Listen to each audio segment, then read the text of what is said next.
बिस्मिल्लाहिर्रहमानिर्रहीम। अस्सलाम वालेकुम नाज़रीन, आप यूट्यूब चैनल देख रहे हैं। मैं इमरान खान हूँ। सबसे पहले एक ब्रेकिंग न्यूज़ जो रात गए आई है। एक मरतबा फिर पाकिस्तान एयरफोर्स ने अटैक किया अफ़गानिस्तान पे और काबुल और नंगरहार पे हमले किए गए हैं। और जो पाकिस्तान की तरफ से खबर जारी की गई वो ये है कि दहशतगर्दों पे हमले किए गए हैं और जो कुछ अस्करी मकामात और अहदाफ हैं उन्हें निशाना बनाया गया है। ये दावा पाकिस्तान की जानिब से किया गया, लेकिन अफ़गानिस्तान से कुछ तस्वीर, वीडियोज़ और इंटरव्यूज़ सामने आए हैं और अफ़गानिस्तान की हुकूमत ने एक दावा किया है, ख़ास तौर पे अफ़गानिस्तान की वजारत इत्तलात और वजारत सेहत।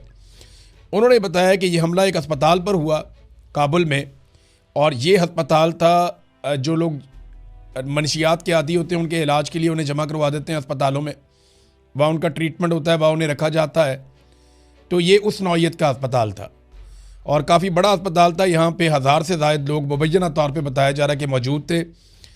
इस अस्पताल के ऊपर बमबारी हो गई है और इसके नतीजे में जो डिफरेंट इतलात आ रही हैं, जो एक इन्फॉर्मेशन दी है अफ़गानिस्तान की वजारत सेहत ने, उन्होंने 200 से ज़ायद अफराद बताया और कुछ मकामी जो सहाफ़ी हैं वो दावा कर रहे हैं कि 400 तक लोग वहाँ पे जाँ बहक हो गए अस्पताल के ऊपर जो अटैक हुआ है।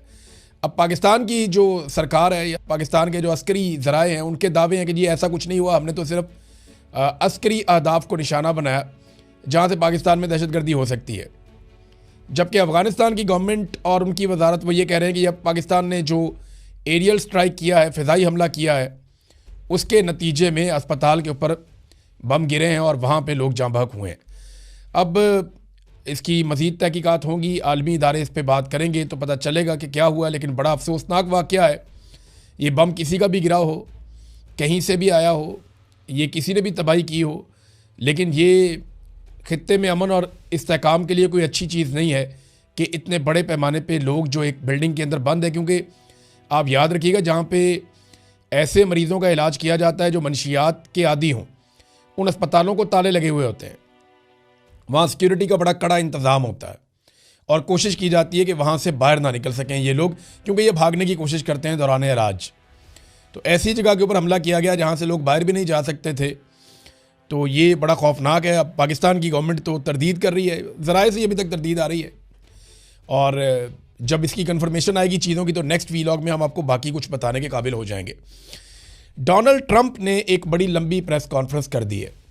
देखिए, अमेरिका जब जंग जीत रहा होता है ना तो फिर वो इंजॉय कर रहे होते हैं, फिर सिर्फ जेस्चर्स दे रहे होते हैं, फिर सारे लोग कुछ और बोल रहे होते हैं। लेकिन जब अमेरिका जंग नहीं जीत रहा तो हालात बहुत ख़राब हैं। डोनाल्ड ट्रंप अमेरिका के अंदर इंटरनल पॉलिटिक्स में बहुत बुरी तरह फंस गए हैं। डोनाल्ड ट्रंप की हमायत ख़त्म होती जा रही है, हत्ता कि इसराइल की जो हमायत है अमेरिका में वो भी कम हो रही है।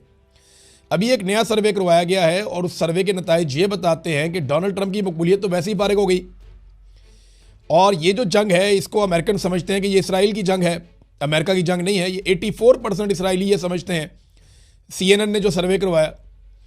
और अभी एक और सर्वे में इसराइल की हमायत अमेरिका में कम हो गई है। ये जो अभी गज़ा के अंदर हुआ उसकी वजह से, और ख़ास तौर पे ईरान के ऊपर जो अटैक किया अमेरिका ने और इसराइल ने मिलकर, अमेरिकन ये समझते हैं कि ये नेतन्याहू की वजह से हुआ और अमेरिका भी फंस गया। बहरहाल डोनाल्ड ट्रंप ने एक बड़ी लंबी प्रेस कॉन्फ्रेंस की, उसमें सवालात और जवाब भी हुए। डोनाल्ड ट्रंप के साथ बाकी लोग भी मौजूद थे। जो अहम बातें डोनाल्ड ट्रंप ने कहीं प्रेस कॉन्फ्रेंस में वो मैं आपके सामने रखता हूँ, फिर आपको बड़ी इंटरेस्टिंग चीज़ें मैं बताऊँगा। एक तो ये बात आप ज़हन में रख लें कि डोनाल्ड ट्रंप का जो एक ये ऑपरेशन था ना, जिसका उसने नाम रखा ऑपरेशन एपिक फ्यूरी, ये अब एक एपिक फेलियर बनता जा रहा है। और ये मैं नहीं कह रहा, ये बहुत सारे लोग कह रहे हैं। डोनाल्ड ट्रंप ने जो कुछ बातें की कि जंग इसी हफ्ते ख़त्म हो सकती है या जल्द ख़त्म हो सकती है, ये भी कहा। फिर ये भी कहा कि ईरानी फ़ौजी ताकत को हमने मुकम्मल तौर पे तबाह कर दिया है। फिर सेम टाइम में डोनाल्ड ट्रंप ने यह भी कहा कि ईरान हज़ारों मिसाइल आसपास के ममालिक पर दाग रहा है जो इस जंग में शामिल होने की तवक्को नहीं रखते। यानी डोनाल्ड ट्रंप का ना CNN ने एक क्लिप जारी किया जिसमें एक ही प्रेस कॉन्फ्रेंस में डोनाल्ड ट्रंप चंद मिनट पहले कोई और बात कर रहा है, चंद मिनट बाद कोई और बात कर रहा है।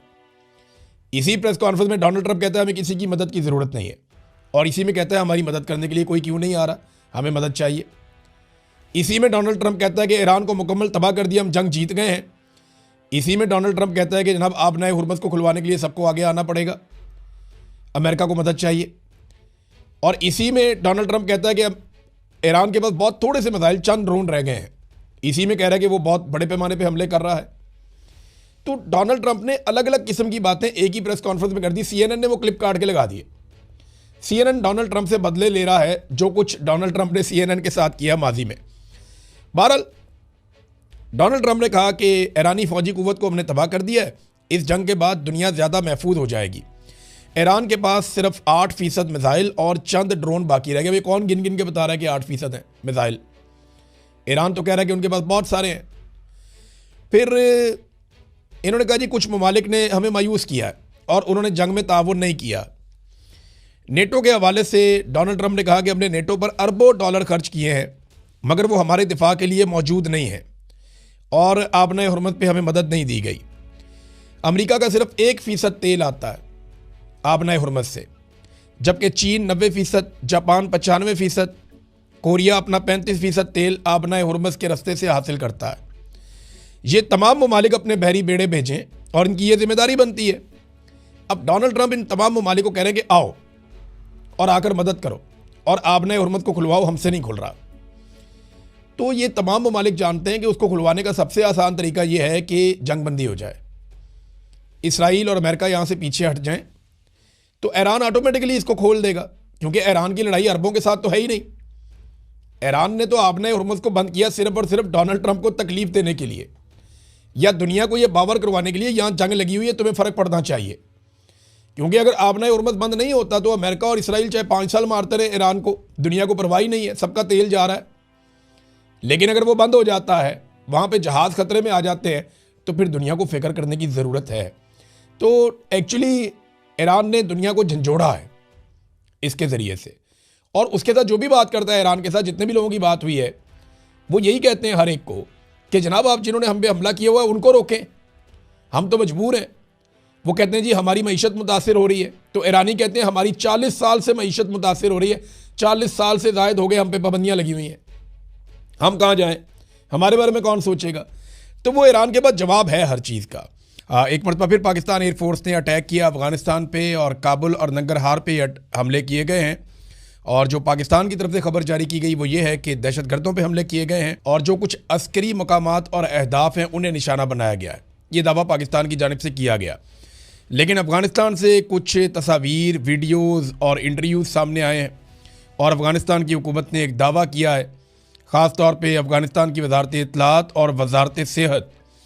उन्होंने बताया कि ये हमला एक अस्पताल पर हुआ काबुल में, और ये अस्पताल था जो लोग मनशियात के आदी होते हैं उनके इलाज के लिए उन्हें जमा करवा देते हैं अस्पतालों में, वहाँ उनका ट्रीटमेंट होता है, वहाँ उन्हें रखा जाता है। तो ये उस नौइयत का अस्पताल था और काफ़ी बड़ा अस्पताल था। यहाँ पे 1000 से ज़ायद लोग मुबैना तौर पे बताया जा रहा है कि मौजूद थे। इस अस्पताल के ऊपर बमबारी हो गई है और इसके नतीजे में जो डिफरेंट इतलात आ रही है, जो एक इन्फॉर्मेशन दी है अफ़गानिस्तान की वज़ारत सेहत ने, उन्होंने 200 से ज़ायद अफराद बताया और कुछ मकामी जो सहाफ़ी हैं वो दावा कर रहे हैं कि 400 तक लोग वहाँ पे जाँ बहक हो गए अस्पताल के ऊपर जो अटैक हुआ है। अब तक के लिए इतनी, अपना ख्याल रखिएगा, अपने इस चैनल का भी। अल्लाह हाफ़िज़।